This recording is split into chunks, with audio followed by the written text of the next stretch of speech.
Hey, pilots, thanks for stopping by and checking out another Battle Zone episode. This is where I take my primary account out and have some fun on the battlefield. I'm your host, Gotchure Beacons. If you haven't yet, please subscribe to the channel, like the episode, make a comment, and share for sure. I'm going to call this battle the Boogeyman, and I'll explain why here in a second.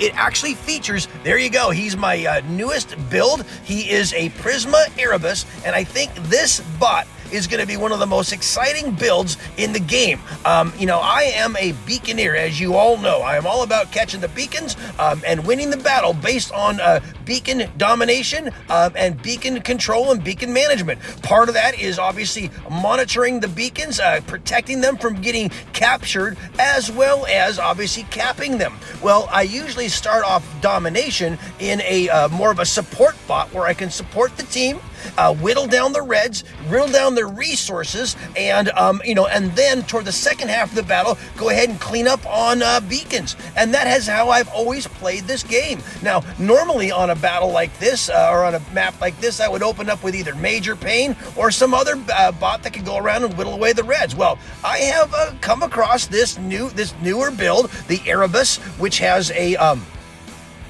couple of fun little features. He's got an Aegis shield, which regenerates really quickly with the right piloting skill, which is the Crazy Electrician, which is what you're going to want to get. That's going to help his Aegis shield repair very, very quickly. He also has a little EMP ability. That's those four little things that I just pushed. And then I've loaded him up with a jump module so he can jump out of the mothership blasts, which you get notified as they're coming. So here's, 2 or 3 things that make him nimble, make him very durable, and also allow him to, even without the weapons involved, allow him to kind of chunk down. Now that EMP not only takes out their weapons and their mobility, but it also applies a little bit of damage as well. So all these things, and again, we haven't even discussed these weapons.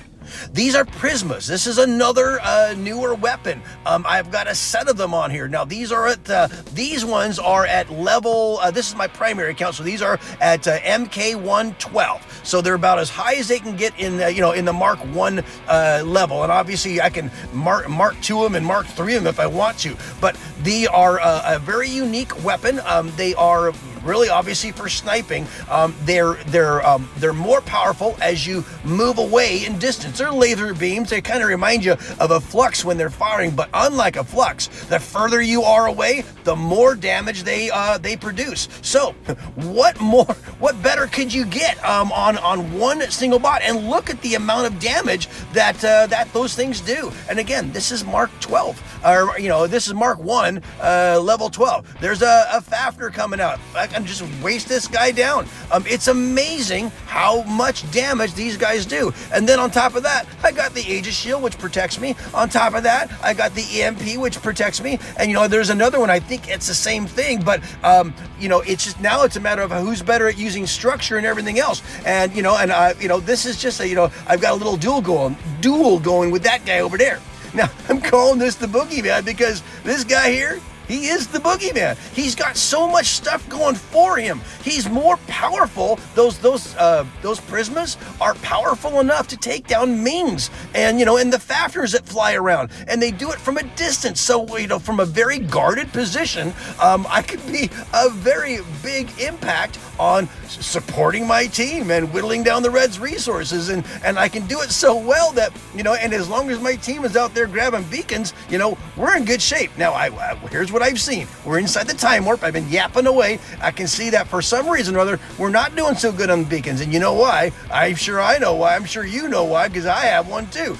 There must be a little Loki running around, giving us fits because our guys are worried about, damage in combat. And now look at the panicometer. It's not looking good. So I'm going to go ahead and try to, move my guy around and start cleaning up on some of the beacons that haven't been kept on top of, unfortunately. And so while I'm going away at the At the Reds, I'm also walking around and grabbing beacons. I wish my men were doing a little bit better job of that, but I got to jump out of that. Oh man, they still almost got me. That's amazing. Even when I jumped out of the way, but it looks like I got a Nodens that's feeding me. I wish she would go around and get some beacons too, because it's getting really close. We got a minute left. Now, I know that we have a beacon advantage right now. There's a Rampage with the Boogeyman, and he's down to one beacon. Now we got to get this beacon. Now we got to go get those other beacons, because they are still, that Loki must still be running around. He's probably behind me right now. Okay, oh, there he is right there. I'm going to see if I can chunk this guy down, and then a Fafnir pulled up, and he's going to take me down. But I think we have just enough beacons to eke this one out. So I'll hop in Diablo and just go say hi to this little Loki over here,